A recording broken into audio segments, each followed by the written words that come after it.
The restaurant was the kind that whispered wealth. Crystal glasses lined the tables like tiny monuments. Candles flickered against marble walls, and the soft hum of jazz floated through the air. For Pamela Marlowe, it was just another night behind the counter. Another night of smiles that didn't quite reach her eyes. She moved like someone used to chaos, but hiding it well. The rhythm of trays, orders, and polite laughter was her battlefield of calm. Outside, rain drummed against the tall windows, blurring the world into a watercolor of city lights. Inside, the tension came in a suit. Miguel Santoro entered like he owned the air itself. The maitre d' straightened immediately, fear written in every gesture. Miguel's reputation preceded him. The kind of man whose smile could make a room breathe easier or stop breathing altogether. His presence bent the atmosphere, quieted conversations, even slowed the jazz for a heartbeat. Pamela noticed him before anyone else did. There was something about the way he carried himself. Calculated ease, a predator pretending to be civilized. She'd seen men like that before, or so she thought. Miguel took a seat at his usual corner booth, surrounded by two of his men. They wore dark suits, hands never far from the shadows under their jackets. The waitress assigned to that table froze. Everyone knew who he was. Everyone avoided crossing him. But fate, or bad luck, had its own sense of humor. Pamela was covering for a sick co-worker. She took a steadying breath and approached. "Good evening, gentlemen," she said softly. "Would you like to start with?" Miguel didn't even look up. "You're new." His accent rolled like smoke. "Boston laced with Madrid. Where's Rosa?" "I don't like changes." "She's unwell tonight, sir," Pamela replied, keeping her tone professional. "But I'll make sure your service is perfect." He finally raised his eyes. They were dark, sharp, assessing. A slow smirk curved his mouth. "Perfect." He leaned back. "You know, chica, people who promise perfection rarely deliver it." The word, chica, hung in the air, half mocking, half intimate. The guards chuckled quietly. Pamela felt the sting of insult underneath the charm. Still, she smiled politely. "I'll do my best, sir." Miguel turned to his men. "Escuchas eso? Ella dice que hará lo mejor. Did you hear that? She says she'll do her best." He said it with amusement, like she was a child who didn't know her place. The men laughed again, too loudly for the elegance of the room. Pamela felt heat crawl up her neck. Something inside her, something long buried, flared. She set down the water jug, leaned slightly forward, and met his gaze. Her next words came in perfect, measured Spanish. "Quizás debería preocuparse más por su modales que por mi servicio. Perhaps you should worry more about your manners than my service." The laughter stopped. The entire table went still. For a long second, the restaurant seemed to hold its breath. Then Miguel's head tilted slightly, as if he'd just seen a ghost. His men looked between them, unsure if they should draw their guns or apologize. Pamela straightened. "Would you like still or sparkling water?" she asked in English, her tone steady. The tremor she felt inside didn't show. Miguel didn't answer immediately. His smirk faded, replaced by something harder to read. Curiosity, maybe even respect. Finally, he gestured to the glass. "Sparkling. And tell the chef I'll take the usual." Pamela nodded, wrote nothing down, and walked away without another word. Every pair of eyes followed her. Somewhere near the bar, a waiter whispered, "She's insane." Another muttered, "She's brave." Miguel watched her leave, his fingers tapping the table slowly. "Interesting," he murmured. Then, almost to himself, "Very interesting." The night stretched on.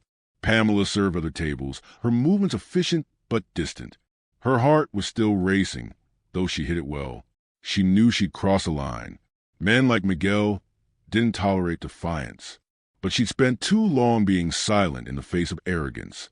Tonight, something inside her had finally snapped, and it felt strangely liberating. From his booth, Miguel studied her like a puzzle. Every now and then their eyes met, and neither looked away first. It wasn't attraction, at least not yet. It was recognition. Two people who understood the way to control, each refusing to yield. When the bill came, Miguel signed it with his usual flourish. Then, On the corner of the receipt, he scribbled something small. Pamela returned to clear the table and found a folded napkin with a note inside, in neat, elegant handwriting. "Next time, coffee." "My treat." She hesitated, then noticed something else. Beneath the words, a phone number. She didn't take it. She left the napkin where it was. But when she wiped the table, she felt his eyes on her again. The moment lingered, electric and dangerous. Outside, the rain had stopped. Pamela clocked out, exchanged polite goodbyes, and stepped into the night air. The city smelled of wet pavement and possibility. She walked briskly down Tremont Street, her coat pulled tight against the wind. Half a block later, a black car rolled up beside her. Quiet, expensive, tinted windows. She froze, instincts on alert. The window lowered. Miguel sat inside, his expression unreadable. "You shouldn't walk alone this late," he said. "Boston isn't safe." Pamela forced a smile. "I can handle myself." "I don't doubt that," he replied, almost amused. "But still, let me give you a ride." She hesitated. Everything in her screamed no. But curiosity, dangerous, reckless curiosity, made her pause. "Why?" she asked. "Because," Miguel said, his voice softer now, "I don't like unfinished conversations." Pamela studied him for a long moment. The city buzz around them, neon signs, distant sirens, puddles reflecting streetlight gold. Finally, she stepped closer, but stopped short of the door. "Thank you, Mr. Santoro," she said. "But I think you've had enough surprises for one night." A flicker of amusement crossed his face. "So you do know who I am?" She gave a small nod. "Everyone does." He leaned slightly toward the window. "And yet you still talk back." "Maybe I don't scare easy," she replied. The corner of his mouth twitched. "Maybe not." The car lingered a moment longer, then eased away into the rain-slicked streets, its red taillights fading into the distance. Pamela exhaled, realizing she'd been holding her breath. That night, she sat by her apartment window, watching the drizzle return. Her mind replayed the confrontation over and over, the moment his laughter stopped, the silence that followed. She should have felt afraid. Instead, she felt alive. On her counter, the restaurant receipt lay beside her keys. She didn't remember pocketing it, but somehow she had. The phone number glared up at her, ink slightly smudged from her damp fingers. She picked it up, stared for a moment, then set it face down. "Not tonight," she whispered. Meanwhile, across town, Miguel sat in his private study, the city skyline glittering through floor-to-ceiling windows. A glass of whiskey rested in his hand. His men stood nearby, silent, waiting for orders. "Who is she?" he asked finally. "Just a waitress, boss." One replied, "Name's Pamela Marlowe. Been at the restaurant 6 months." "No records, no trouble." Miguel's eyes narrowed. "Nobody's just anything." He sipped his drink slowly, lost in thought. The woman's voice still echoed in his mind, her flawless Spanish, her steady gaze. It wasn't defiance alone that intrigued him. It was control, the kind he recognized. He set down his glass. "Find out more," he said quietly. "Yes, boss." As they left, Miguel leaned back and looked out over the city. Somewhere below, a woman had cracked his carefully constructed world of power and pride with a single sentence. And for the first time in years, Miguel Santoro smiled. Not the smile of a king, but a man who just met his match. The city was still half asleep when Pamela woke to the soft buzz of her phone. Pale light seeped through her blinds, brushing across a cluttered table. Half-read books, a cold cup of tea, the folded restaurant receipt from last night. Her first thought was that she'd overslept. Her second was that she hadn't dreamt that encounter with Miguel Santoro. The phone buzzed again. A message. Unknown number. Coffee. 10 a.m. Cafe Lirio, Beacon Hill. I promise I'm less terrifying in daylight. M. Pamela stared at the screen, torn between amusement and unease. Less terrifying in daylight? Somehow, she doubted that. Still, curiosity had a way of whispering louder than caution. By 9:30, she was sitting in her car outside Cafe Lirio, rain misting across the windshield. It was a small, cozy place, a far cry from the marble and chandeliers of the restaurant. The smell of espresso drifted through the air, blending with the earthy scent of wet pavement. She almost drove away twice. But something in her, maybe defiance, maybe intrigue, pushed her hand to the door handle. Inside, the cafe glowed with soft morning light. Students hunched over laptops. A couple laughed quietly in the corner. And near the back, Miguel sat alone, his jacket draped over the chair beside him. No guards, no entourage. Just a man with a newspaper and 2 steaming cups on the table. When he looked up and saw her, the faintest trace of satisfaction crossed his face. "You came," he said simply. Pamela shrugged, keeping her tone light. "I was curious." Miguel smiled. "Curiosity is dangerous, Pamela. So I've been told." She sat across from him, still cautious, still ready to leave at the slightest hint of arrogance. But this version of Miguel was different.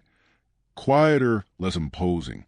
The danger was still there, but it hummed beneath the surface, restrained. He pushed one of the cups toward her. "Café con leche," he said. "Your order from last night." Pamela blinked. "You asked the staff?" He shrugged. "I have a good memory." There was a pause. The rain outside softened, turning into a rhythm against the windows. "You surprise me," he said finally. "I tend to do that," she replied. "I mean it." He leaned forward. "Most people who cross me don't." Pamela met his gaze. "Steady. And yet, here I am, drinking your coffee instead of apologizing for embarrassing you." He chuckled quietly. "Embarrassed? No. Intrigued, yes." His Spanish accent thickened slightly with the word. Intrigued. It rolled from his tongue like a secret. Pamela sipped the coffee. It was perfect, smooth, not too sweet. "So, what do you want, Miguel? You don't strike me as someone who invites people for coffee out of boredom." He smiled faintly, eyes unreadable. "Maybe I want to see if your courage was real or just adrenaline. And it seems real." He leaned back, watching her carefully. "You speak Spanish beautifully. Where did you learn?" Pamela hesitated. "From my father. He was a translator, worked with law enforcement sometimes." Miguel raised a brow. "Law enforcement?" "Yes, before he died." There was a moment of silence, brief but charged. Something shifted in his expression, a flicker of recognition or discomfort, gone as quickly as it came. "I see," he said softly. "And your mother?" "She teaches music." He nodded slowly. "You live a quiet life." "I tried to." He smiled again, but there was something almost wistful in it. "Quiet lives are fragile things, Pamela. One wrong step, and they shatter." She tilted her head. "And yet you keep walking through shattered glass." That earned a low laugh. "Touché." They sat like that for a while, talking about nothing and everything, books, cities, food. Miguel spoke of Madrid with the nostalgia of a man who left more behind than he admitted. Pamela told him about her favorite record store, about the way she lost hours sketching when the world got too loud. For a moment, the cafe felt suspended in another reality, one untouched by violence or fear. Just 2 people sharing coffee, pretending they were ordinary. Then the spell broke. A shadow fell across the window. A black SUV parked across the street. 2 men stepped out, scanning the area. One of them carried the posture of someone who lived with a gun. Miguel's expression hardened instantly. "Stay calm," he said quietly. Pamela followed his gaze. "Friends of yours?" "Rivals," he murmured. "They've been watching me since last week." The casual warmth vanished from his tone. Beneath it, the steel of command returned. He reached into his coat, not for a weapon, but for a phone. A quick message, sent with practiced precision. Then he looked back at her, his voice low. "Listen carefully.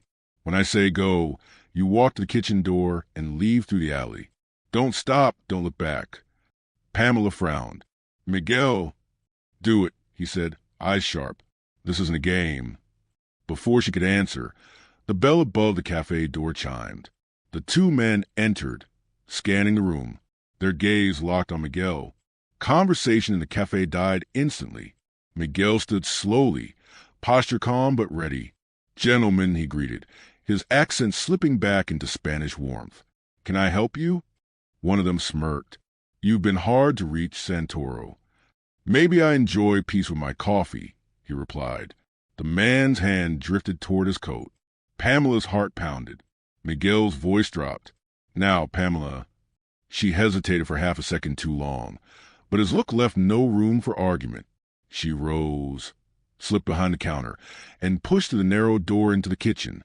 The smell of roasted beans mixed with the metallic tang of fear.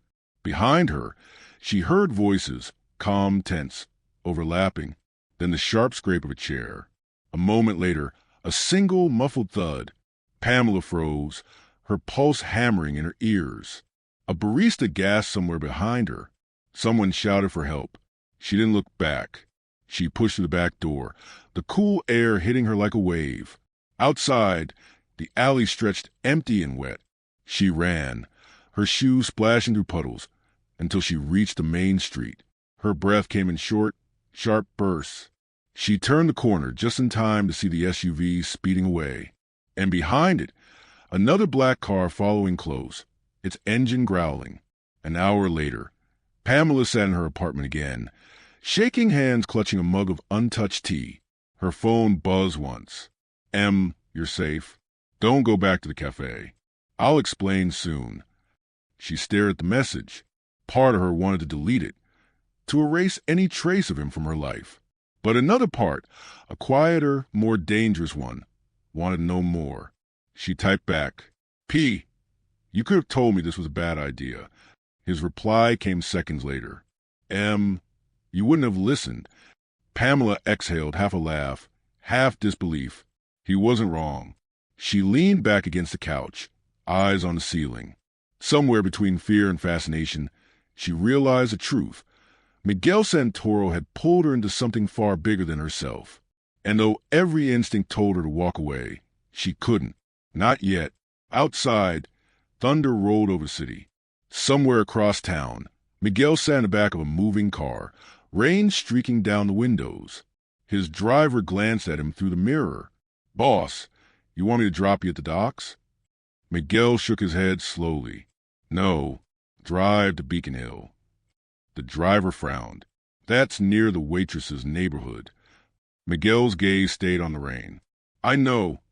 As the city lights blurred past, he thought about the woman who'd stood up to him without flinching, who'd answered arrogance with grace and fire. He didn't know yet whether she'd be his weakness or his salvation. But one thing was certain. Pamela Marlowe had just become part of his world. And in his world, nothing stayed quiet for long. Rain still hung over Boston like a restless memory. By evening, the city had turned silver and slick, light stretching long across the streets. Pamela sat by her window, the world outside reflected in her teacup. Since that morning, her life had tilted slightly, off balance, uncertain, alive in ways she didn't expect. Her phone buzzed again. Step outside. Her heart skipped. She hesitated, then looked down to the street below.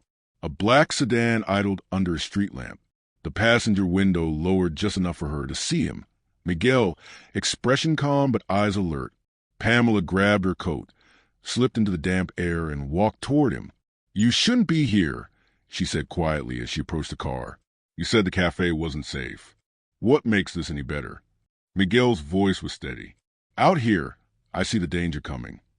It wasn't an explanation. It was a confession of habit. He'd been living like this so long that paranoia had become protection. He opened the door. Get in. Pamela hesitated, then did. The interior smelled faintly of leather and rain. The city moved outside the window as the car began to roll. Where are we going? She asked. Somewhere quiet. Your version of quiet worries me. Miguel allowed a small smile. You're safer with me tonight, Pamela. The men at the cafe weren't just rivals. They work for the Delgado cartel. She frowned. You mean the same people who've been following you? Yes. And now, because you were there, they'll want to know who you are. A chill ran through her. So, what? You're saying I'm in danger? I'm saying you've been noticed, he replied softly. And in my world, being noticed can be worse. The car wound through Beacon Hill, where gas lamps flickered over cobblestone streets. They stopped in front of an old brownstone, unassuming, quiet, its windows glowing faintly with warm light. Miguel led her inside. The hallway smelled of cedar and something faintly floral. Classical music played low from another room. It wasn't what she expected from a man like him. "This is your house?" she asked, looking around. One of them. "Of course." He poured 2 glasses of wine, handed her one, and sat across from her at the small dining table. For a long moment, neither spoke. Rain tapped against a window, the rhythm steady, almost gentle. Finally, Pamela said, "Why me?" Miguel looked up. "What do you mean? Why invite me for coffee? Why not just forget I existed after last night?" He leaned back, considering the question. "Because you didn't look away." Pamela frowned. "That's it. In my world," he said slowly, "people either obey or disappear. You didn't do either. You stood there, fearless, speaking a language that wasn't supposed to be yours. It made me remember something I thought I'd lost." Pamela studied him, trying to see the man beneath the armor. "And what's that?" "Respect," he said. For a while, the only sound was the rain and the music, a piano tracing soft chords in the background. Pamela took a sip of wine. "You talk like a philosopher, but you run a criminal empire." Miguel's smile was small, almost sad. "Empires are philosophies too, just darker ones." "Why tell me any of this?" "Because you should understand what kind of man you're sitting with. The Delgado cartel doesn't want money from me. They want revenge. I took something from them years ago, something they haven't forgiven." Pamela's voice softened. "What did you take?" He looked at her for a long time before answering.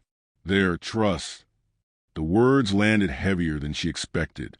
He wasn't being cryptic for effect. He meant it. A sudden knock at the door snapped the silence.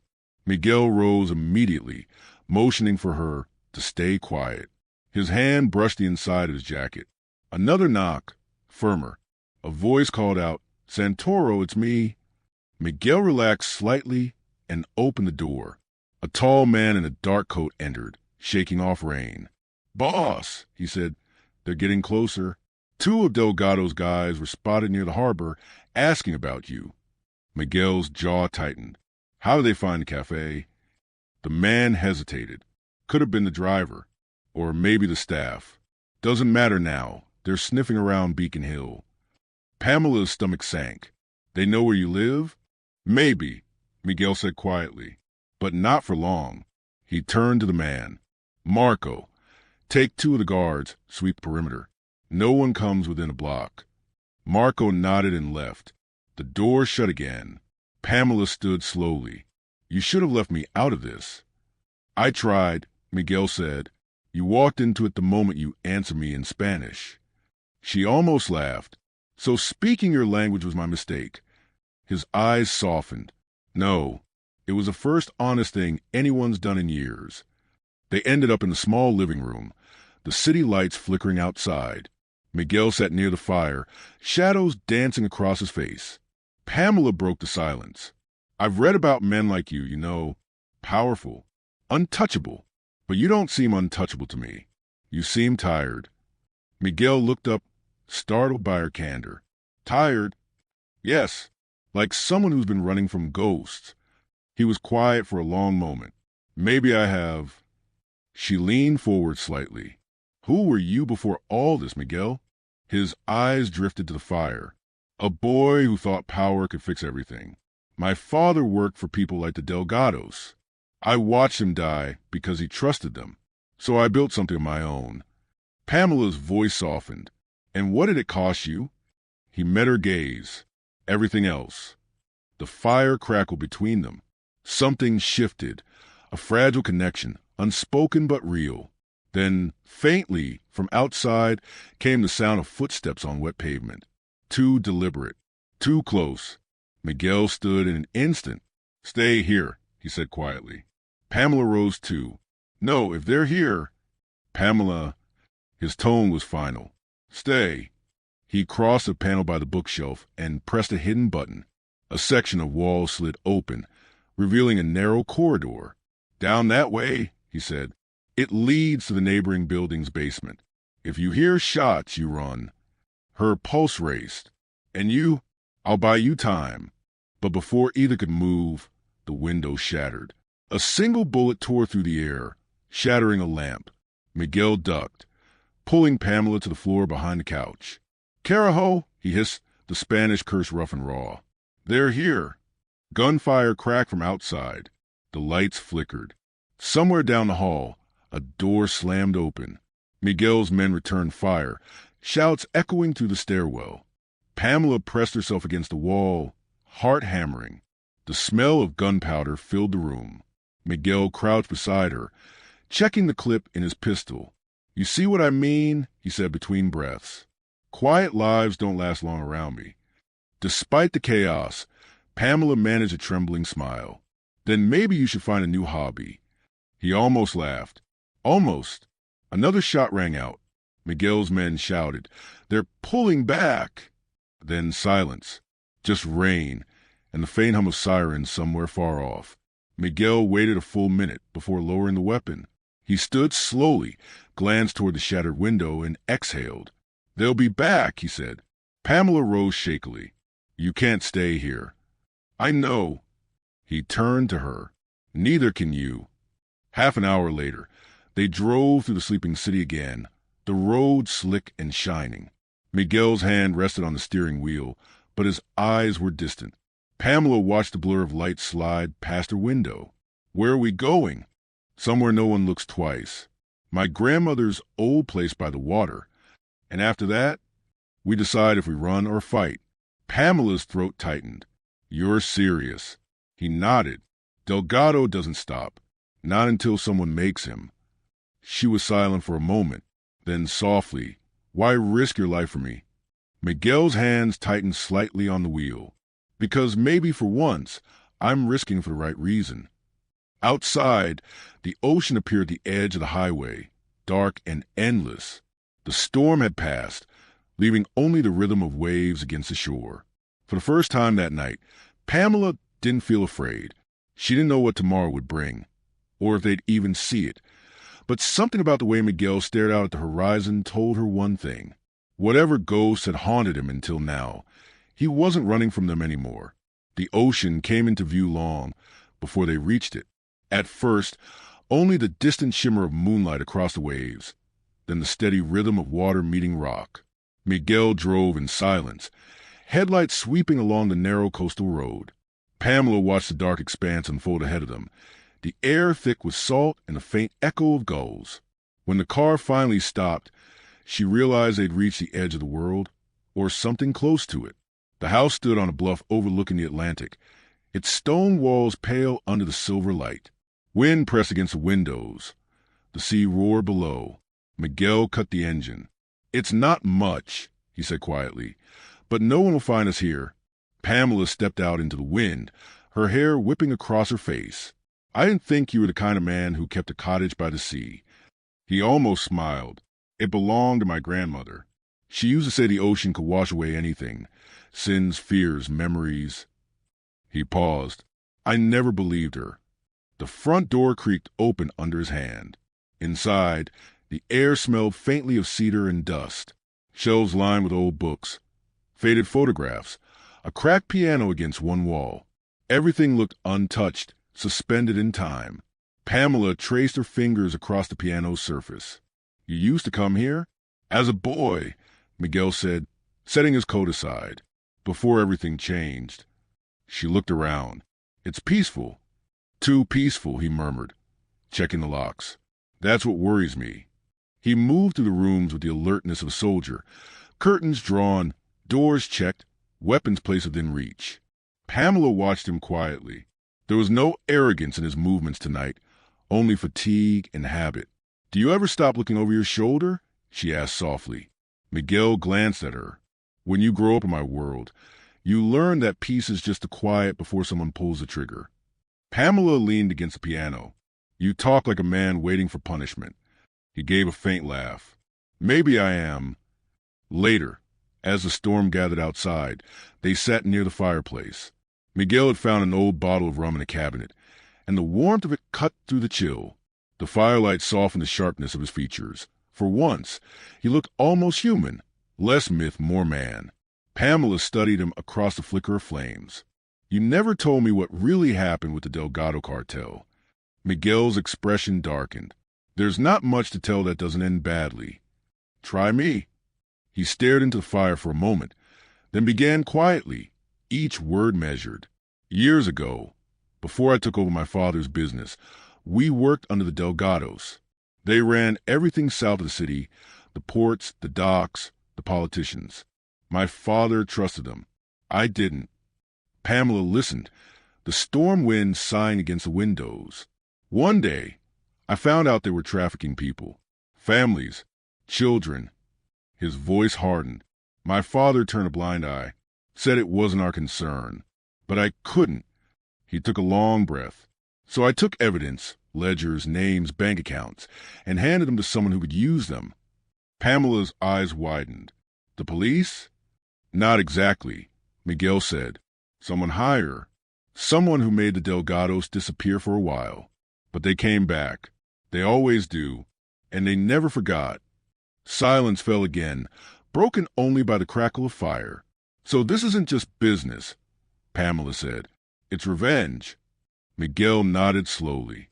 They want to erase the last person who betrayed them. That's me. Pamela's throat tightened. And now me. He met her gaze, guilt flickering behind his calm. I didn't mean to pull you into this. I don't believe that, she said gently. You knew the moment you sent that text, my life wouldn't be simple again. Miguel looked away, his jaw tightening. Maybe I wanted to believe I could have one normal conversation without destroying it. Pamela smiled faintly. Then maybe start by believing you still can. Thunder rolled across the sea, deep and distant. The lights flickered once, then steadied. Miguel stood restless. Get some rest. I'll keep watch.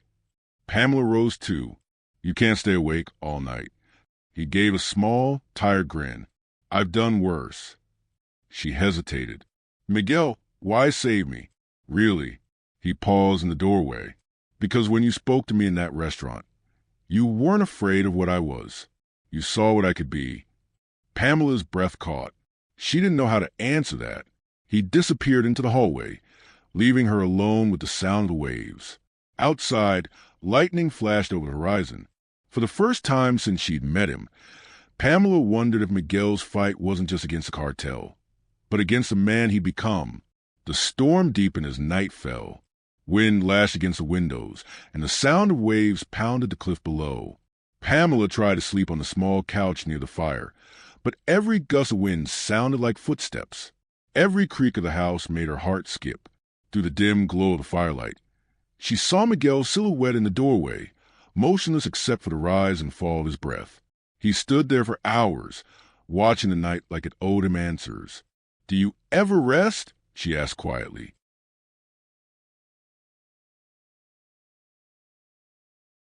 He didn't turn.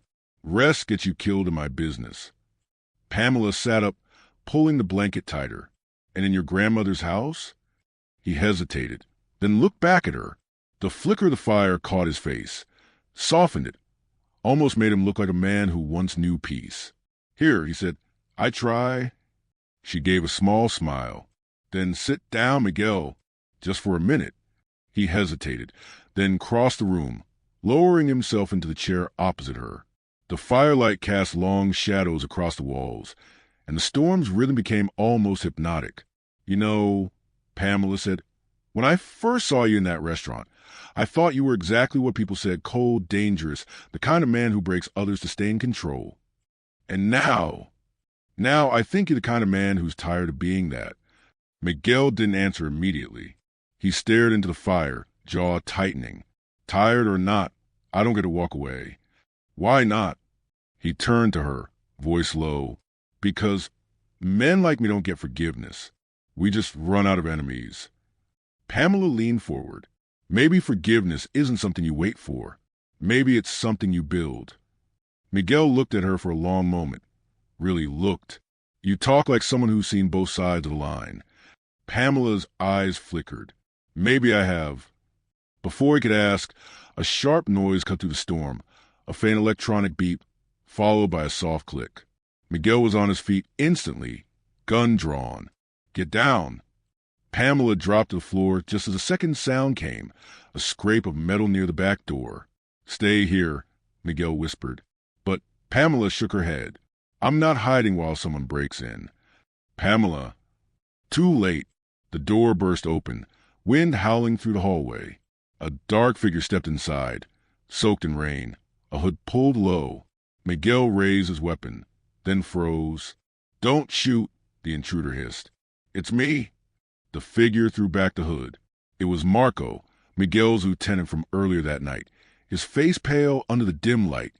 "What happened?" Miguel demanded. "They found us." Marco gasped, chest heaving.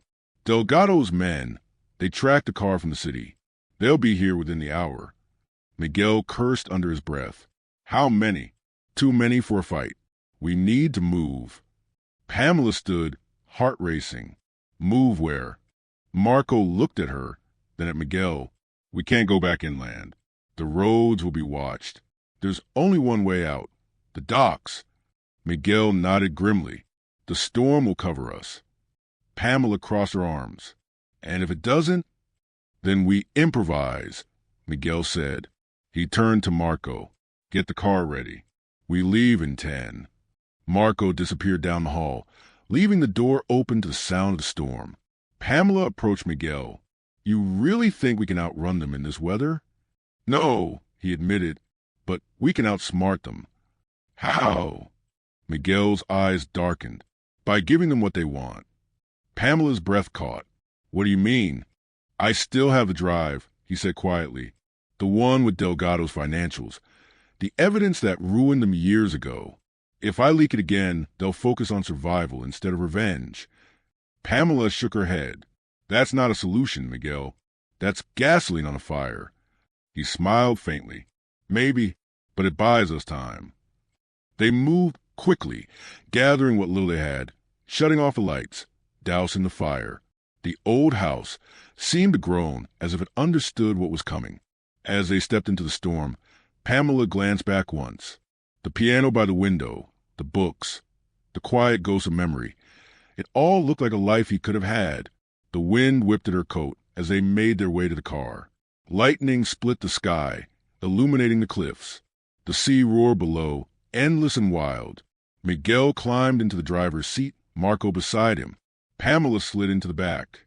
The engine roared to life. They sped down the narrow road, headlights slicing through rain. The wipers struggled to keep up as sheets of water blurred the world outside. Behind them, faint in the distance, another set of headlights appeared. 2, then 3. Pamela's pulse quickened. "They're following us." "I see them," Miguel said, voice calm but clipped. "Hold on." The car swerved around a bend, tires skidding on wet asphalt. Thunder boomed overhead. Marco leaned forward. "The docks are 2 miles ahead. If we make it, there's a supply boat still moored there." Miguel nodded, jaw set. "Then we make it." Pamela gripped the seat, heart hammering. "And if they catch us first?" Miguel's eyes flashed in the rearview mirror. "Then we make sure they regret it." The chase unfolded through the storm. Headlights weaving across the cliffs, engines roaring against the wind. The road narrowed, hugging the edge of the sea. One wrong move, and the ocean would swallow them whole. Pamela caught glimpses of the pursuing cars through the rain, dark shapes gaining ground. Flashes of light as gunfire sparked against the asphalt. Miguel jerked the wheel. "Down!" Glass shattered. A bullet tore through the side mirror. Pamela ducked, covering her head. Marco returned fire through the passenger window, muzzle flashes lighting up the storm. 2 left. Marco shouted, "I see them." Miguel slammed the brakes, the car skidding sideways. The trailing vehicle overshot the curve, spinning out and crashing to the guardrail into the sea below. Pamela gasped. Miguel didn't slow. 1 down. The second car stayed on them. Marco fired again, but the rain made aim impossible. Then, just as they rounded the final bend, the docks appeared, faint lights through the storm. Miguel turned sharply, tires screeching against the wet planks as they barreled onto the pier. The pursuing car followed, closing in. "Go!" Marco yelled. Pamela flung open her door, racing toward the small fishing boat tied at the edge. Miguel covered her, firing twice. One of the pursuers dropped. The rest ducked behind their car. "Start the engine," Miguel shouted. Pamela scrambled aboard, fumbling with the keys. Marco climbed in behind her, bleeding from a cut on his arm. Miguel turned, firing one last shot before leaping onto the boat as it lurched away from the dock. The roar of the ocean swallowed everything. Pamela clung to the railing as the boat surged forward into the storm, waves crashing against its hull. Behind them, the pier faded into darkness. Miguel stood at the bow, drenched, breathing hard, eyes locked on the horizon. Lightning framed him for an instant, a man between worlds, chasing salvation through chaos. Pamela moved beside him, trembling but resolute. "Tell me this was your plan." He gave a short, breathless laugh. "More or less." She stared out at the raging water. "Where are we going?" "Somewhere the storm can't follow," he said. She didn't believe him, but for now, it didn't matter. The wind howled around them, the sea a restless beast beneath their feet. Yet, in the eye of that chaos, Pamela realized something startling. She wasn't afraid anymore. Because for the first time since this all began, she wasn't running alone. The storm raged around them like a living thing. Waves slammed against the hull, each one sounding like the roar of something ancient and hungry. The sky was a sheet of black glass fractured by lightning. Rain fell so hard it stung. Pamela gripped the railing, her knuckles white, the sea spray blinding her. Miguel stood at the wheel, soaked through, his face set in the same hard calm that carried them this far. Behind him, the wind tore his coat, making him look like a dark statue come to life. "Keep the bow straight." Marco yelled over the storm. "If we turn broadside, we're done." "I know." Miguel's voice cut through the thunder. He yanked the wheel hard, the boat tilting dangerously before righting itself. A wave smashed over them, drenching everything in freezing salt water. Pamela coughed, gasping for air. How much farther? Miguel didn't answer at first. The storm swallowed his words, and when he finally spoke, it was like he was speaking to himself. "A few miles, there's an inlet, an old smuggler's route. We make it there, we're safe." Pamela forced herself to stand beside him, clinging to the railing. "You call this safe?" Miguel shot her a quick look, a flicker of amusement amid chaos. "You're still talking. That's a good sign." Lightning split the sky, illuminating the water in ghostly silver. For a heartbeat, Pamela saw something, a flash of another boat in the distance, half hidden by the storm. "Miguel!" she shouted, pointing. He followed her gaze, jaw tightening. "They're still on us." "How is that possible?" "They're Delgado men. They don't stop until someone's bleeding." Marco stumbled toward them, reloading his gun. "If they get close, I'll handle it." Miguel shook his head. "No shots. Not in this weather. You'll hit the fuel line before you hit them." "So what's the plan, Chief?" Marco demanded. Miguel glanced toward the looming black outline of cliffs ahead. "We go where they can't follow." Pamela followed his eyes and froze. The cliffs rose like a jagged wall straight out of the sea, waves exploding against them. "You're not serious." "I'm very serious." "There's no way through." Miguel's lips curved in a grim smile. "There is. My grandfather used to use it for shipments. There's a narrow cut, if you know where to turn. Do you?" His hands tightened on the wheel. "We'll find out." The boat surged forward, engine straining. Behind them, flashes of gunfire sparked through the storm. The pursuers were close now. Bullets pinged off the stern, sparks swallowed instantly by rain. Pamela ducked as glass shattered near her head. "They're insane." Miguel didn't flinch. "You're just figuring that out?" Another wave slammed them sideways. The deck tilted. Pamela slipped, nearly tumbling into the churning black water. Miguel's arm shot out, grabbing her waist and hauling her upright. "Hold on," he barked. She clutched him breathless, her heart hammering. His grip was steady, grounding her against the storm's fury. For a split second, everything slowed. The thunder, the rain, the chaos. And she saw him not as the man who terrified half the city, but as someone desperately fighting to stay alive for reasons even he didn't understand. Then the world snapped back into motion. "There!" Miguel shouted, pointing toward a dark split in the cliff face. The inlet. The passage was barely visible, a thin opening between rock walls where the waves crashed violently. Pamela stared. "That's suicide. Only if I miss." He pushed the throttle forward. The engine roared. The pursuing boat tried to match their speed, but a massive wave hit broadside, spinning it out of control. For a moment, it disappeared behind the rain. Miguel's focus narrowed to a single point, the opening in the cliffs.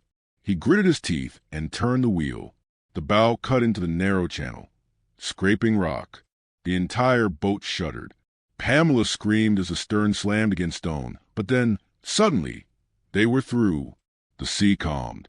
The cliffs closed around them, blocking the wind. It was like stepping from chaos into a dream. The rain softened to a mist. The water beneath them turned glassy and still. Pamela fell to her knees, trembling.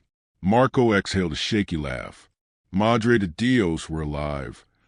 Miguel eased off the throttle. The engine idled. The only sound the gentle slap of water against the hull.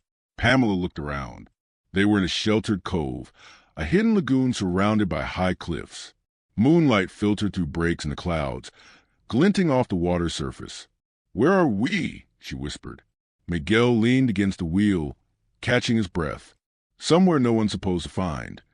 For a while they said nothing. The silence was heavy, filled with everything unsaid. Finally, Miguel spoke. "You handled yourself well back there." Pamela gave a dry laugh. "I almost fell into the Atlantic. That's your definition of well?" He smiled faintly. "You didn't. That's what matters." She looked at him, the edges of fear softening. "Do you ever regret it?" "What?" "This life. The blood, the power, the running." Miguel stared out at the moonlit water. "Every day. So why not walk away?" He let out a quiet breath. "Because men like me don't get to start over. We only get to stop before it gets worse." Pamela hesitated. "That's not true. You could start again. You're already trying." He turned toward her, eyes searching hers. "You really believe that?" "Yes," she said softly. "Because I have to." Miguel's gaze lingered a moment too long before he looked away.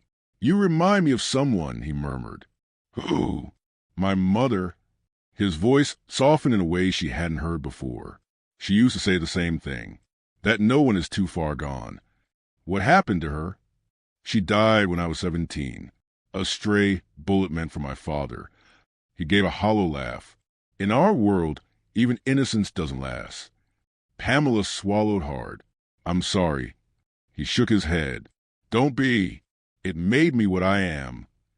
Pamela studied him quietly. "And what are you now, Miguel?" He looked up, his expression unreadable. A man trying not to drown in the mess he created. The wind began to die, leaving only the rhythmic sound of the tide against the rocks. Marco had fallen asleep on deck, his jacket pulled over his face. Pamela sat near the railing, staring at the reflection of the moon. Miguel approached quietly, 2 cups of black coffee in hand, steam curling into the night air. "Coffee?" Pamela smiled faintly. "After everything? Why not?" He handed her a cup and sat beside her. The warmth felt surreal after the chaos of the storm. Pamela sipped and said, "When you were steering through that inlet, you didn't look scared." "I was terrified," he admitted. "But I've learned something over the years. Fear is a compass. It tells you what matters." "And what matters to you, Miguel?"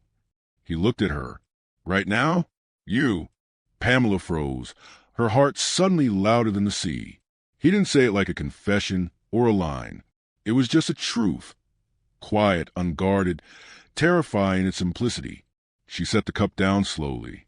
"That's dangerous." He smiled faintly. "Everything worth feeling is." They sat in silence, the world around them hushed, as if even the ocean was holding its breath. Somewhere beyond the cliffs, thunder rumbled faintly, a reminder that the storm hadn't truly ended. Pamela turned to him. "What happens now?"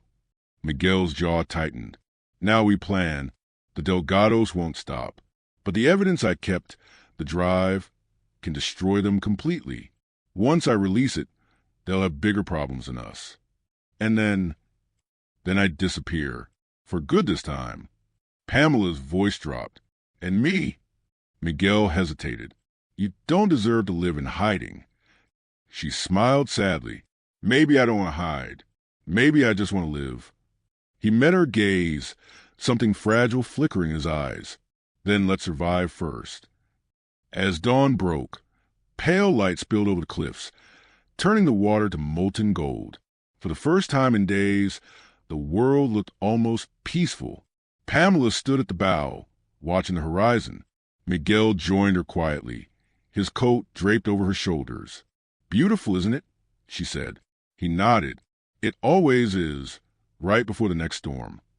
Pamela turned to him. "Then we'll face it together." He didn't answer, but the faint smile that touched his lips said enough. 3 days passed inside the cove, wrapped in a silence that felt almost sacred. The ocean had gone still, the cliffs guarding them like ancient walls. To anyone outside, the place didn't exist, a secret pocket between worlds. Pamela woke each morning to the sound of waves brushing the rocks and the faint hum of the generator Miguel had repaired. The first morning, she couldn't believe they'd survived. By the third, she couldn't believe they were still there. Miguel moved through the days with quiet precision. He fixed the radio, cleaned weapons, and made calls on a secure line that always ended with static. Pamela never asked who he was speaking to. She wasn't sure she wanted to know. At night, they sat on the deck, the ocean reflecting the stars. Sometimes they talked. Sometimes they just existed beside each other, letting silence say what words couldn't. But silence, Pamela learned, could be dangerous too. On the fourth morning, she found Miguel by the water, sleeves rolled up, working on the boat's engine. His shirt clung to his back, sweat glinting in the sun. "Does it really need that much fixing?" she asked, stepping closer. He didn't look up. "If we need to move fast again, I won't risk another stall. You said we were safe here." "I said no one would find us easily." "That's not the same." Pamela folded her arms. "You ever stop preparing for war?" He glanced at her, eyes dark but calm. "You ever stop hoping for peace?" The words hit harder than he meant them to. She turned away, pretending to study the cliffs. Later, they ate lunch in silence. Marco was gone, sent inland to gather supplies and check whether the Delgado men were still searching. The small cabin on the beach felt emptier without his constant muttering. Pamela pushed her food around her plate. "You trust him?" Miguel's fork paused midair. "Marco? With my life." "Why?" "Because he's already risked this for mine." Pamela nodded slowly. "So you've known betrayal before?" Miguel's jaw tightened. "Too many times." "Why do you ask?" She hesitated, fingers tapping lightly on the table. "Because lately I get the feeling you're watching me like you expect me to betray you." Miguel set his fork down. "You've been asking a lot of questions, and you've been avoiding most of them." His gaze met hers, sharp and unreadable. "What are you really doing here, Pamela?" She blinked. "What do you mean?"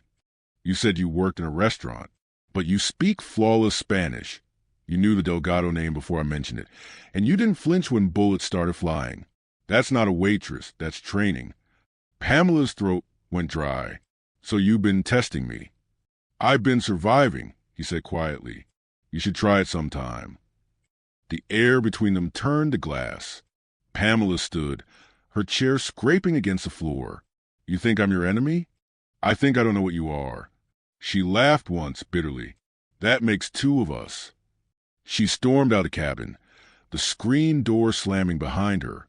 The sand was hot under her feet, the wind sharp with salt. She walked toward the edge of the cove, where the cliffs rose steep and unforgiving. For the first time, she realized how small the place really was, how trapped they were. She sat on a rock, head in her hands, heart pounded with anger and something else she didn't want to name. Miguel was right. She wasn't just a waitress, but she also wasn't ready to face who she used to be. The memory came like a flash. Her father's voice, her mother's fear, the sound of the gunshot that shattered everything. "Don't look back, Pamela," he had said. "If you do, they'll know." The Delgado name had haunted her for years before that night at the restaurant, and now it found her again through Miguel. When she returned hours later, the cabin lights were off. Only the faint glow of a lantern lit the deck. Miguel was sitting there, staring out at the dark water. "I didn't mean to accuse you," he said without turning. "Yes, you did." He exhaled. "Yeah, maybe I did." Pamela walked to the railing beside him. The silence stretched again, heavy but not hostile this time. "I'm not working for the Delgados," she said finally. "I don't even want to hear that name again." "Then why do you know it so well?" Pamela closed her eyes. "Because my father did." Miguel turned sharply. "Your father?" She nodded, voice low. "He was an FBI agent. He died trying to bring them down." The realization hit Miguel like a wave. "That's why they were watching you." Pamela looked up at him. "You knew." "I suspected." "And you didn't tell me?" "I needed to be sure." Her laugh cracked. "You needed to be sure I wasn't another weapon pointed at your head." Miguel didn't deny it. He looked at her, guilt and admiration colliding in his eyes. "I've lived too long in a world where trust gets people killed." Pamela's voice trembled. "And I've lived too long pretending I could forget what it feels like to lose someone." They stared at each other, both too proud to step closer, too tired to step away. Hours passed. The tide came in, and moonlight stretched across the deck. Pamela sat by the piano inside the cabin, the same one Miguel had found when they arrived.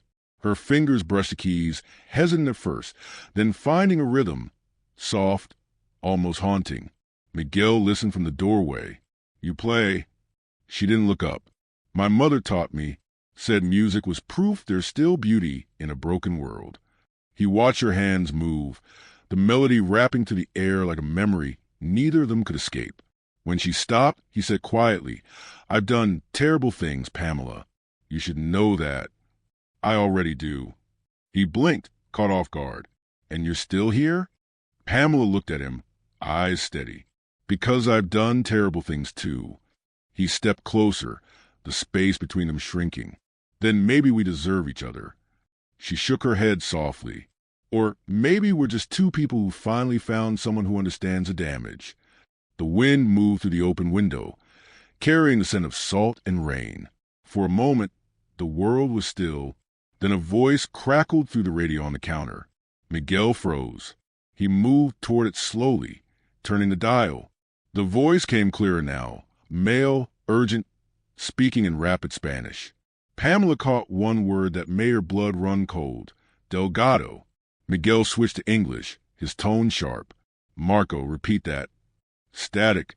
Then Marco's voice tense and low. "They know where you are. Someone told them. They're moving in tonight." Pamela's heart stopped. Miguel's eyes snapped to hers. "Who did you tell?" "Nobody." He stepped closer, anger barely contained. "Then how?" A gunshot cut through the night, silencing him. The window behind them shattered. Pamela dropped to the floor as glass rained around her. Outside, engines roared, headlights flashing across the cove. Shadows moved through the darkness, armed deliberate, closing in. Miguel grabbed his pistol, crouching beside her. "They found us." Pamela's voice shook. "You said no one could." "I said not easily." He chambered around. "Looks like Easy just arrived." Outside, another shot rang out, closer this time. The sound echoed off the cliffs, mingling with the distant crash of the waves. Pamela's pulse thundered in her ears. She reached for the gun Miguel had set on the counter earlier, hands trembling. Miguel glanced at her. "You sure you can handle that?" She met his eyes. "I learned from the best." Miguel's expression hardened, pride and fear twisting together. "Then stay close," he said. The two of them rose, side by side, framed by the glow of the broken lantern and the storm beyond the window. Whatever waited outside, it wasn't just danger, it was reckoning. The gunfire had stopped, but the silence that followed was worse. It hung in the air like smoke, thick, waiting, full of promise and death. The cabin's windows were shattered, the wooden walls peppered with holes that let in the chill of the sea wind. Pamela crouched behind the overturned table, breathing hard, shards of glass glittering in her hair. Miguel knelt beside her, eyes cold and sharp in the dim light. "They've pulled back," he murmured. "They're regrouping." Pamela pressed her back against the wall. "You're sure it's them? The Delgados?" He gave a dark half-smile. "No one else wants me dead badly enough to come through a storm for it." He peeked through a gap in the blinds. Down on the beach, shadows moved among the rocks, 6, maybe 7 men, armed, methodical. Pamela's pulse thundered. "You think they'll come to the front?" "No," Miguel said quietly. "They'll circle the cliffs. Box us in." He turned to her, eyes fierce. "We have one chance. When they push up the slope, we slip through the tunnel." "The what?" He nodded toward the back of the cabin. "There's a smuggler's tunnel that runs through the rock. It comes out on the other side of the ridge. We can reach the boat before they realize we're gone. And if they do realize, then we fight." Pamela swallowed hard. "You've thought of everything." Miguel's jaw tightened. "No, I didn't think one of my own would sell us out." Pamela frowned. "You think it was Marco?" "I know it was." Pamela shook her head. "He saved us." And then disappeared for 2 days. Miguel snapped. "Came back just long enough to send a message saying we'd been found. That's not coincidence, that's guilt." Pamela wanted to argue, but part of her knew he was right. The timing, the sudden precision of the ambush, it all fit too well. "Miguel," she started, "if he did betray you, then he's already dead." His tone was final, cutting through the night like a blade. Pamela looked at him, really looked, and for the first time she saw the weight behind his rage. It wasn't anger alone. It was heartbreak. They waited in silence as the wind picked up again. The smell of salt and gunpowder filled the air. Somewhere below, a voice shouted in Spanish, followed by the faint scrape of boots against stone. Pamela clutched the pistol Miguel had given her. "Tell me something," she said suddenly, her voice barely above a whisper. "What?" "When this is over, if it ever is, what happens to you?" Miguel glanced at her. "You mean if I live?" "Yes." He thought for a moment. "Maybe I disappear. Find a place where no one knows my name. Maybe I start something clean. A business. A school. A lie I can live with." Pamela smiled faintly. "And me?" He met her eyes. "You could walk away right now. You should. Would you let me?" He hesitated. "No." She breathed out a shaky laugh. "Then stop pretending you don't need me." Miguel's expression softened for a heartbeat. Then the world exploded again. A grenade hit the sand outside the cabin, shaking the floorboards. The blast sent a wave of dust and splinters through the air. Pamela hit the ground. Miguel grabbed her arm. "Now!" They ran, through the back door, down the narrow hallway, into a shadowed corner of the cabin. Miguel yanked aside a loose plank, revealing a dark opening in the floor. The tunnel. "Go," he barked. Pamela hesitated. "What about?" "Go." She dropped down into the darkness, the smell of damp stone filling her lungs. Miguel followed, pulling the hatch shut above them just as more gunfire rattled through the cabin. The tunnel was narrow, carved from rock, with just enough space to crouch. They moved quickly, flashlights cutting small circles through the dark. Behind them, faint echoes, boots shouting, told them the Delgados had found the cabin. "How far does this go?" Pamela whispered. Miguel's voice was steady. "Half a mile. It leads to a cave that opens onto the beach. From there, the boat." Pamela's chest tightened. "And if they find the exit first?" "Then we die trying." They kept moving, the air growing colder the deeper they went. Pamela's flashlight flickered, casting strange shadows on the wet walls. The tunnel narrowed, forcing them closer together. "Do you ever get tired of this?" she asked suddenly. "The running, the fighting, the bleeding?" "Yes," Miguel said. "But stopping would mean I finally lost." "Lost what?" He looked back at her. My reason. Pamela frowned. What reason? You, he said simply. Her breath caught, and for a second, the tunnel seemed to close around them, not from fear, but from the gravity of the words. Before she could answer, a voice echoed through the tunnel. Miguel! They froze. It was Marco. Miguel! Stop. It's me. Miguel's hand shot up, signaling silence. The voice came again, closer now. Please, don't shoot. They're coming from the cliffs. We have to move. Pamela whispered. It could be a trap. Miguel's eyes narrowed. It probably is. He raised his gun, waiting. The flashlight beam appeared at the far end of the tunnel, bouncing wildly as footsteps approached. Then Marco's face came into view, pale, desperate, streaked with dirt and blood. Miguel, he gasped, they know about the cave. They're surrounding the exit. We're boxed in. Miguel didn't lower his gun. Who told him? Marco's eyes darted between them. It wasn't me, I swear. Then who? Marco hesitated. Too long. Pamela stepped forward, heart pounding. Miguel! The shot echoed through the tunnel like thunder. Marco staggered, eyes wide, a bloom of red spreading across his chest. He collapsed without a sound. Pamela gasped. Miguel! He stood over the body, face carved from stone. He lied. Pamela stared at him, tears burning behind her eyes. You don't know that. He hesitated. Miguel said, That's enough. She shook her head, backing away. You don't even see it, do you? Every time you kill someone, you lose another piece of yourself. Miguel looked at her, eyes full of something raw and broken.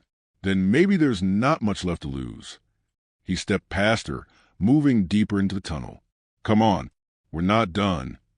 Pamela dropped to the floor as glass rained around her. Outside, engines roared, headlights flashing across the cove. Shadows moved through the darkness, armed deliberate, closing in. Miguel grabbed his pistol, crouching beside her. They found us. Pamela's voice shook. You said no one could. I said not easily. He chambered around. Looks like Easy just arrived. Outside, another shot rang out, closer this time. The sound echoed off the cliffs, mingling with the distant crash of the waves. Pamela's pulse thundered in her ears. She reached for the gun Miguel had set on the counter earlier, hands trembling. Miguel glanced at her. You sure you can handle that? She met his eyes. I learned from the best. Miguel's expression hardened, pride and fear twisting together. Then stay close, he said. The two of them rose, side by side, framed by the glow of the broken lantern and the storm beyond the window. Whatever waited outside, it wasn't just danger, it was reckoning. The gunfire had stopped, but the silence that followed was worse. It hung in the air like smoke, thick, waiting, full of promise and death. The cabin's windows were shattered, the wooden walls peppered with holes that let in the chill of the sea wind. Pamela crouched behind the overturned table, breathing hard, shards of glass glittering in her hair. Miguel knelt beside her, eyes cold and sharp in the dim light. They've pulled back, he murmured. They're regrouping. Pamela pressed her back against the wall. You're sure it's them? The Delgados? He gave a dark half-smile. No one else wants me dead badly enough to come through a storm for it. He peeked through a gap in the blinds. Down on the beach, shadows moved among the rocks, 6, maybe 7 men, armed, methodical. Pamela's pulse thundered. You think they'll come to the front? No, Miguel said quietly. They'll circle the cliffs, box us in. He turned to her, eyes fierce. We have one chance. When they push up the slope, we slip through the tunnel. The what? He nodded toward the back of the cabin. There's a smuggler's tunnel that runs through the rock. It comes out on the other side of the ridge. We can reach the boat before they realize we're gone. And if they do realize, then we fight. Pamela swallowed hard. You've thought of everything. Miguel's jaw tightened. No, I didn't think one of my own would sell us out. Pamela frowned. You think it was Marco? I know it was. Pamela shook her head. He saved us. And then disappeared for 2 days, Miguel snapped. Came back just long enough to send a message saying we'd been found. That's not coincidence, that's guilt. Pamela wanted to argue, but part of her knew he was right. The timing, the sudden precision of the ambush, it all fit too well. Miguel, she started, if he did betray you, then he's already dead. His tone was final, cutting through the night like a blade. Pamela looked at him, really looked, and for the first time, she saw the weight behind his rage. It wasn't anger alone. It was heartbreak. They waited in silence as the wind picked up again. The smell of salt and gunpowder filled the air. Somewhere below, a voice shouted in Spanish, followed by the faint scrape of boots against stone. Pamela clutched the pistol Miguel had given her. "Tell me something," she said suddenly, her voice barely above a whisper. "What?" "When this is over, if it ever is, what happens to you?"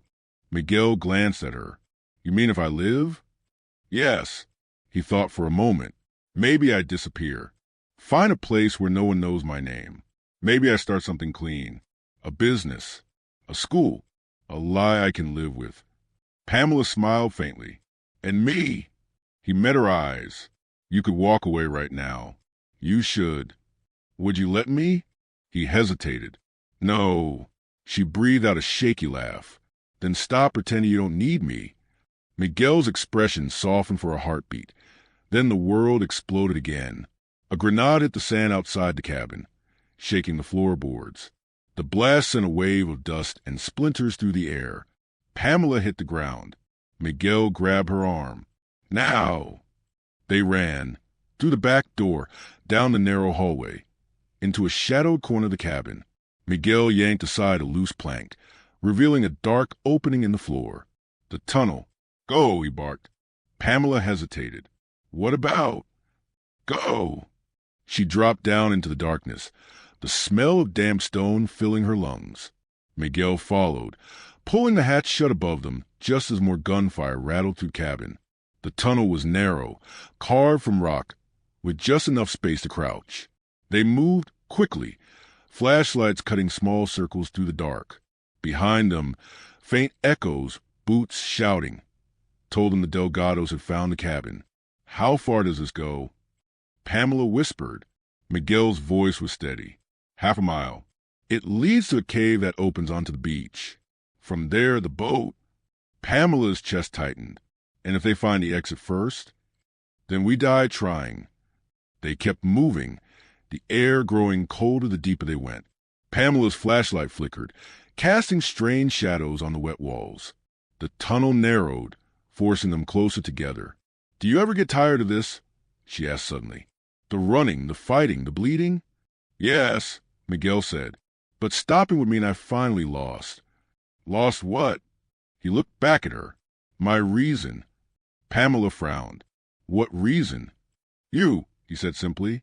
Her breath caught, and for a second the tunnel seemed to close around them, not from fear, but from the gravity of the words. Before she could answer, a voice echoed through the tunnel. "Miguel." They froze. It was Marco. "Miguel." "Stop. It's me." Miguel's hand shot up, signaling silence. The voice came again, closer now. "Please, don't shoot. They're coming from the cliffs. We have to move." Pamela whispered, "It could be a trap." Miguel's eyes narrowed. "It probably is." He raised his gun, waiting. The flashlight beam appeared at the far end of the tunnel, bouncing wildly as footsteps approached. Then Marco's face came into view, pale, desperate, streaked with dirt and blood. "Miguel," he gasped, "they know about the cave. They're surrounding the exit. We're boxed in." Miguel didn't lower his gun. "Who told them?" Marco's eyes darted between them. "It wasn't me, I swear." "Then who?" Marco hesitated. "Too long." Pamela stepped forward, heart pounding. "Miguel." The shot echoed through the tunnel like thunder. Marco staggered, eyes wide, a bloom of red spreading across his chest. He collapsed without a sound. Pamela gasped. "Miguel." He stood over the body, face carved from stone. He lied. Pamela stared at him, tears burning behind her eyes. "You don't know that." He hesitated. Miguel said, "That's enough." She shook her head, backing away. "You don't even see it, do you? Every time you kill someone, you lose another piece of yourself." Miguel looked at her, eyes full of something raw and broken. "Then maybe there's not much left to lose." He stepped past her, moving deeper into the tunnel. "Come on, we're not done." Pamela hesitated for a long second, staring at Marco's body. Then she followed, the weight of what had just happened pressing down on her chest. When they reached the end of the tunnel, the faint sound of waves returned. The exit was just ahead, a narrow crack in the rock, moonlight spilling through. Miguel crouched beside her. "We'll wait for the next wave to break. When it does, we run for the boat." Pamela nodded, but her eyes stayed on him. "Miguel, when this is over, if you survive..." He looked at her. "If... you can't keep living like this." He gave a quiet, humorless laugh. "There's no after for people like me." Pamela reached out, touching his arm. "Then let me prove you wrong." He turned to her, about to speak, but the sound of engines cut through the air above them. The Delgados had reached the beach. Miguel's hand tightened around his gun. "They're here." Pamela's voice trembled. "Then this is it." He looked at her, and for the first time his expression wasn't hard or guarded. It was almost peaceful. "If it is, then I'm glad it's with you." The next second, the world erupted in light and sound. Gunfire, shouts, the crash of waves. Miguel pushed forward, dragging Pamela behind the rocks as bullets tore through the air. She fired back, the recoil jarring through her arms. The beach became chaos, flashes of light against the darkness, the sea turning red where it met the sand. Pamela screamed his name once, but the sound was lost in the storm. Then, suddenly, there was quiet, and when she turned, Miguel was on the ground, blood soaked through his shirt, spreading fast. His gun had fallen beside him, his hand limp against the wet sand. Pamela dropped beside him, her vision blurring. "No, no, no." He looked up at her, breath shallow, eyes still burning with that impossible calm. "It's okay. Don't you dare." "Pamela," he whispered, "it's over." Tears fell onto his chest as she pressed her hands against the wound. "No, it's not. We're getting out. You hear me?" He smiled faintly, blood at the corner of his lips. "You were right about forgiveness." "Stop talking." He reached up, brushing her cheek with shaking fingers. "Find it, even if I never can." And then, with the sound of the ocean crashing behind them, Miguel Santoro went still. Pamela's scream tore through the night, lost to the waves. The tide had already begun to pull the blood away. By morning, the beach looked untouched. Only the broken shells, the scattered bullets, and the torn edge of a shirt whispered what had happened there. Pamela knelt beside Miguel's body as the first light broke over the horizon. The ocean stretched endlessly in front of her, glowing gold, as if the world refused to acknowledge the violence it had just witnessed. He looked peaceful now, she thought, almost as if he had finally found the silence he'd been chasing. Pamela's hands trembled as she closed his eyes. "You always said peace was just the quiet before someone pulls the trigger," she murmured. "Maybe this time you were wrong." She stayed there until the sun fully rose, its warmth touching her face. The air smelled of salt and smoke. Behind her, the cliffs loomed, jagged, immense, eternal. When she finally stood, the wind caught her hair and carried it across her face. Somewhere inside her, a part broke, and another part hardened. She whispered to the wind, "You want to be forgive, Miguel. But first, I have to finish what you started." Pamela buried him in the sand above the high tide line, marking the spot with smooth stones she collected from the shore. It was a small, imperfect grave, but she knew he would have wanted nothing grander. When she finished, she sat beside it, the sea behind her whispering endlessly. For a long time, she said nothing. Then she opened a leather bag he had carried since the first day they met. Inside were 2 pistols, a silver lighter, and a single sealed envelope with her name on it. Her fingers hesitated before she opened it. Inside, a folded note. Miguel's handwriting, strong, deliberate. "Pamela, if you're reading this, I didn't make it. Don't waste time crying for me. You always saw the man I wanted to be, not the one I was. That's something no one else ever did. In the second compartment of this bag, there's a drive. It holds everything. The Delgado accounts, their shipments, the names of the officials who protect them. Take it to Boston. There's someone who will know what to do. His name is David Wells. Trust him, but only once. And Pamela, live, don't let this world turn you into me. The paper shook in her hands. She pressed it to her chest and closed her eyes. For the first time since the gunfire stopped, she allowed herself to cry. Not the restrained, silent kind of tears she had learned to hide, but deep, trembling sobs that came from the place where love and grief were the same. Days passed before she found the strength to leave the cove. She used Miguel's lighter to burn what remained of the cabin. The shattered walls, the piano, the traces of the man who had once believed redemption might be possible. The flames rose bright against the gray sky, the smoke curling upward like a prayer. She watched until the structure collapsed, embers scattering across the sand. Then she turned away. The ocean would erase the rest. The journey north was long and silent.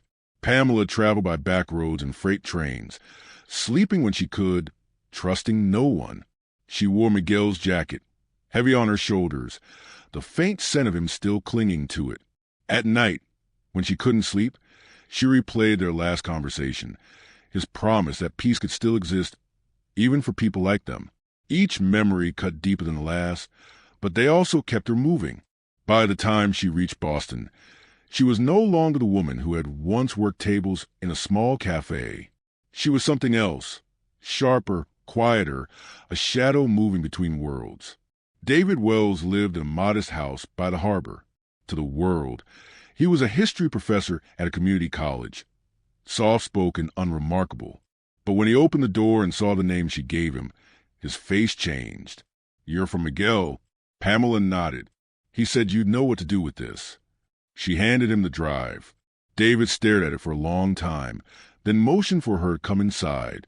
The house smelled of books and salt water, the walls lined with maps and photographs. "I told him not to contact me again," David said quietly. "I thought he was done."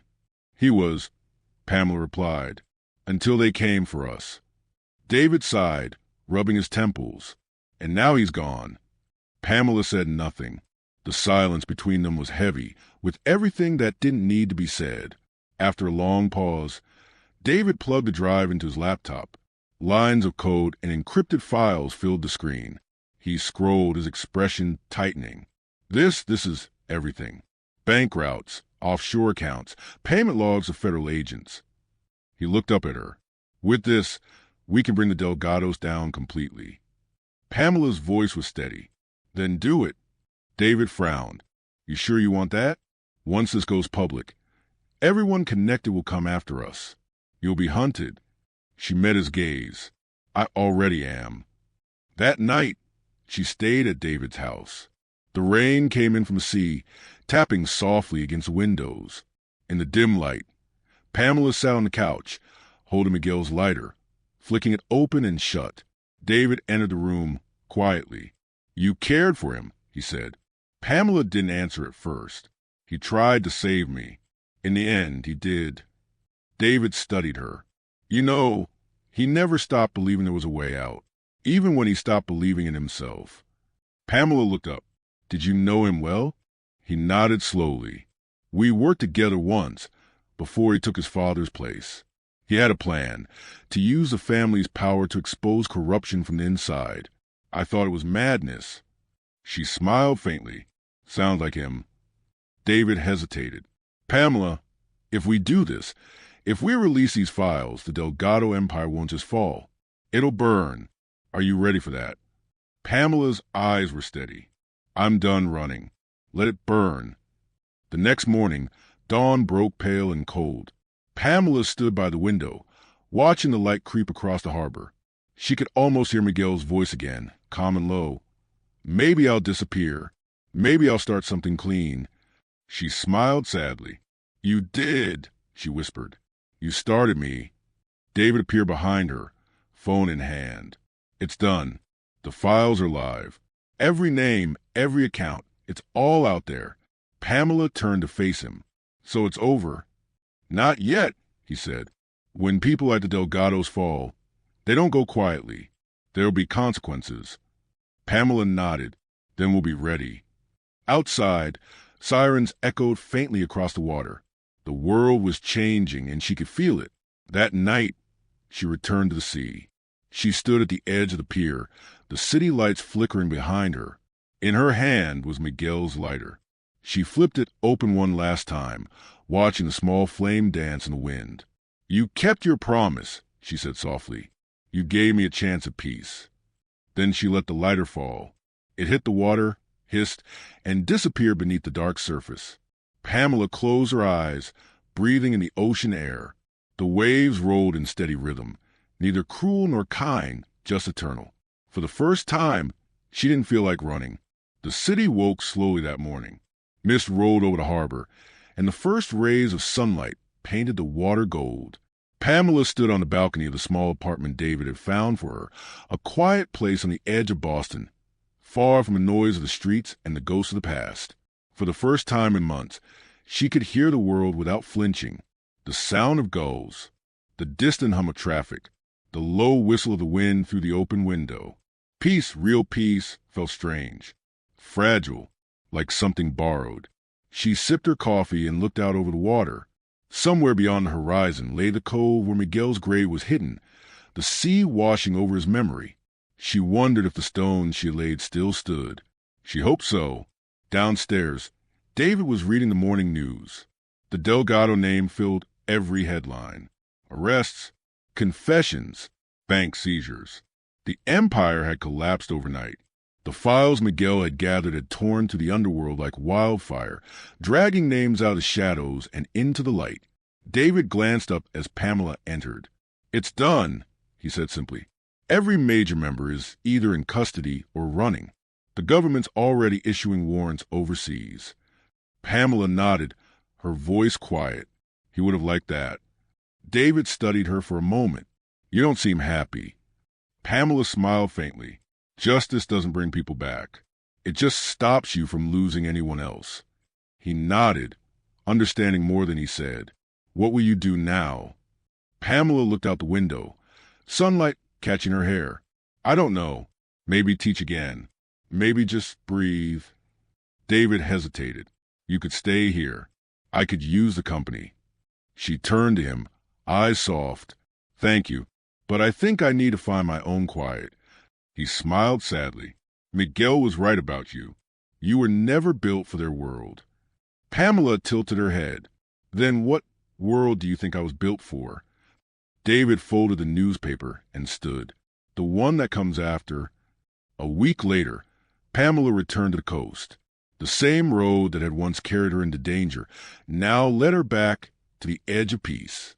The sea looked calmer this time, less like a threat and more like a promise. She parked near the cliffs and walked down to the beach, the wind lifting her scarf. The grave was still there, the stones untouched, the ocean whispering at its edge. Pamela knelt, brushing sand from the top of the stones. "I did it," she whispered. "They're gone. All of them." The breeze carried her words away. She smiled faintly. "You'd probably say I should have left it to someone else. But then again, you were never good at following your own advice either." She placed a single white seashell on the stones. "I kept my promise too. I lived." As she stood, the sound of a boat engine echoed faintly in the distance, a small fishing vessel cutting across the horizon. For a second, she imagined it was him, Miguel, steering toward her through the fog, cigarette in hand, that crooked smile still there. She closed her eyes, letting the fantasy linger just long enough to hurt, then let it fade. Some ghosts, she realized, were meant to stay with you, not to haunt, but to remind. Later that evening, as the sky bled orange and pink, Pamela walked along the shoreline. The tide brushed against her feet, cool and gentle. The air smelled of salt and freedom. She thought of her father, of the choices that had led her here, of every moment she had mistaken survival for strength. And she thought of Miguel, the man who had taught her that redemption wasn't something you earned through blood, but through the courage to stop spilling it. For the first time, she felt the weight lift. The future was still uncertain, but it no longer frightened her. Pamela turned toward the horizon.